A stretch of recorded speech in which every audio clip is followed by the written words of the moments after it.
জামাত যেটা করেছে সেটা যাকে এটা দেয়া হয়েছিল তাকে কিন্তু জামাতের পররাষ্ট্র উপদেষ্টা হিসেবে তাকে কিন্তু মাইনাস ইতিমধ্যেই তাকে বাদ দিয়ে দেওয়া হয়েছে। আরমান সাহেবকেও যেটা করা হয়েছে এটা কিন্তু রিসেন্ট করা হয় না, আরো সপ্তাহখানিক আগেই কিন্তু তাকে এটা করা হয়েছে। আজকে পত্রিকায় এটা ফ্ল্যাশ হয়েছে, পত্রিকায় এটা এসেছে। তার মানে সরকারের যে জায়গাগুলোতে এই কাগজটা গিয়েছিল সেখান থেকে ইচ্ছাকৃতভাবে জামাতকে একটু মানে কালার করার জন্য, কারণ জামাতের যে চিঠিটা সে নিয়ে গিয়েছে সেই চিঠির ভিতরে যে সে মন্ত্রী মর্যাদা চাই, এই জিনিসটা তো জামাতের আমিরের নলেজে দেয় নাই।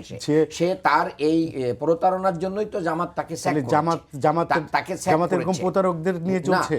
তার ব্যক্তি বিশেষের পদস্খলন হতে পারে না, হতেই পারে, যে কোনো ব্যক্তিরই পদস্খলন হতে পারে। তার জন্য জামাত ইনিশিয়েটিভ নিয়ে তার রিপ্লেসমেন্ট দিয়েছে। এটা দেওয়ার পরে তো আমি মনে করি এটা নিয়ে আর কথা বলার কোনো সুযোগ নেই। জামাত তার স্ট্যান্ড ক্লিয়ার করেছে।